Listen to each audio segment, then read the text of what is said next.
शुक्र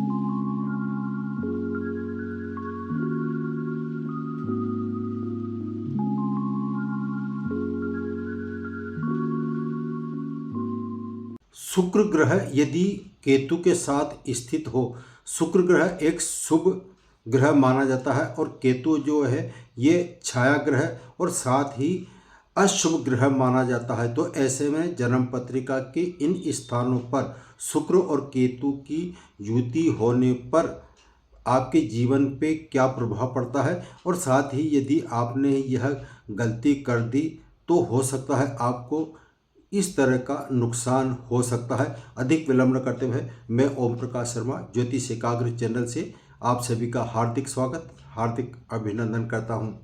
आज का जो विषय है बड़ा ही रोचक है और इसमें आपको बहुत ही सावधानी बरतनी पड़ेगी। यदि आप जीवन में विकास चाहते हैं, आप इन परेशानियों से बचना चाहते हैं, तो आपको छोटी सी गलती से बचना होगा। यदि आपने यह गलती कर बैठे तो हो सकता है एक बार नहीं बार बार करने पर ही इस गलती के कारण आपको अनेक प्रकार के, जिसमें से 2 प्रकार के कष्टों से आपको सामना करना पड़ सकता है।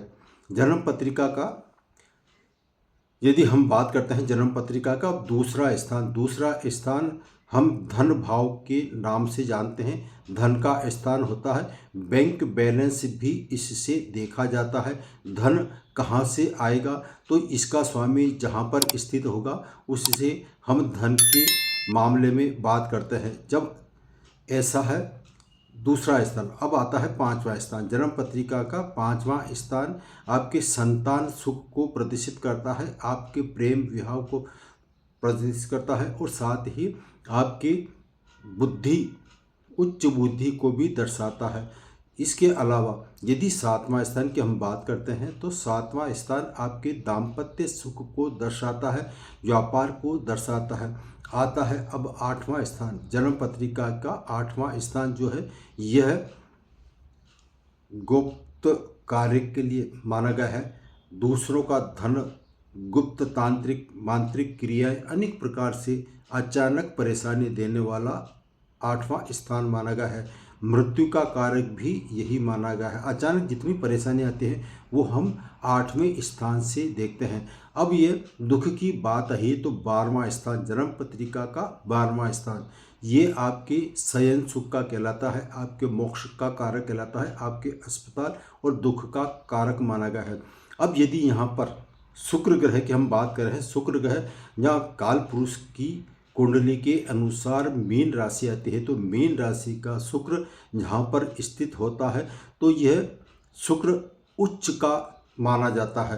तो ऐसे में अब हम बात करते हैं जन्म पत्रिका के इन स्थानों पर, दूसरे, 5वें, 7वें, 8वें और 12वें स्थान पर, इनमें से किसी एक में भी शुक्र के साथ यदि केतु स्थित है तो वैसे देखा जाए तो एक शुभ ग्रह है और एक अशुभ ग्रह है। इन दोनों का मिलन यदि इन स्थानों पर यानी कि युति संबंध होता है तो ऐसे में आप भूल कर भी यह गलती नहीं करें। यदि आप यह गलती करते हैं तो क्या परेशानी हो सकती है बता रहा हूँ।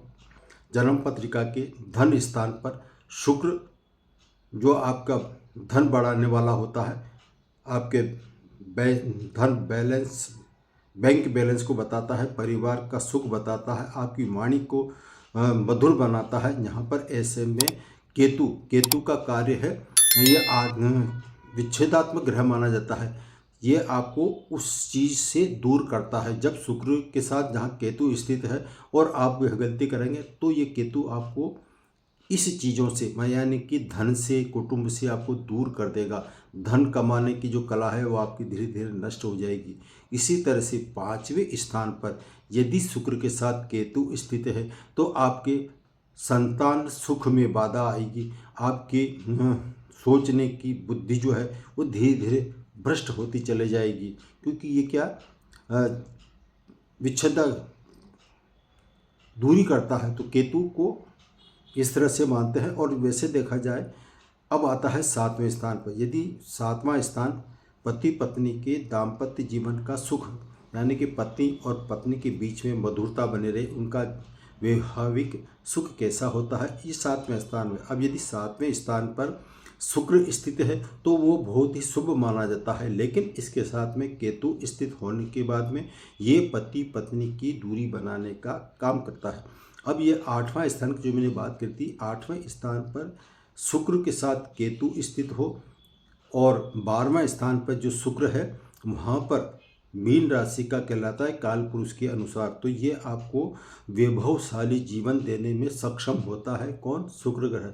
तो ऐसे में आपने यह गलती करी तो फिर आपको नुकसान होगा। सर्वप्रथम नुकसान क्या होगा वो पहले बाद में बताऊंगा, पहले गलती के बारे में बताता हूँ।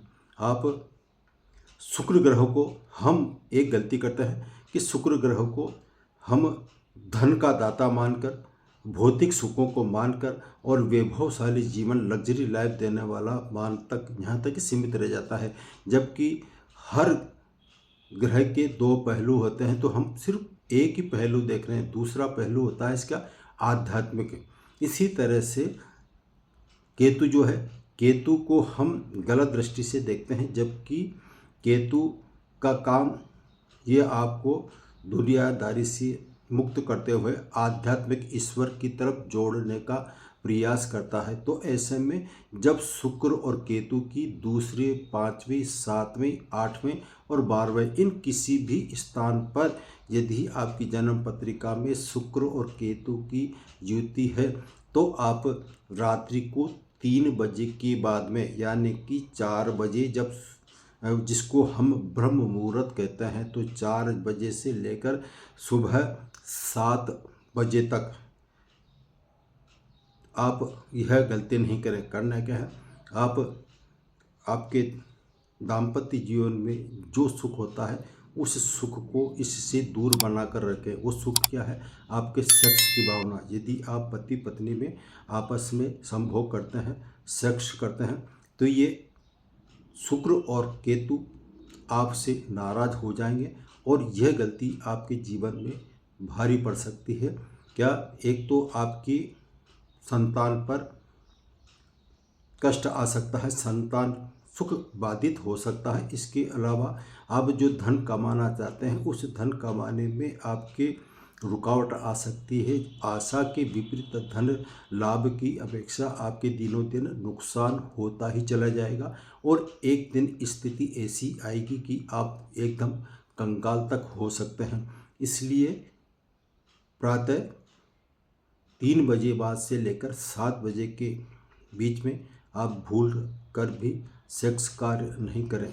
ये आज इतना ही था। आप इस गलती से बचेंगे तो ये शुक्र और केतु आपके जीवन में उन्नति देता जाएगा। आध्यात्म से जुड़े रहेंगे तो आपको धन की कभी कमी नहीं आएगी। आप भी अन्य लोगों की अपेक्षा ज़्यादा से ज़्यादा धन कमाने में माहिर हो सकते हैं। आज इतना ही, फिर मिलेंगे नए सब्जेक्ट और नए विषय के साथ। सभी को जय श्री कृष्ण।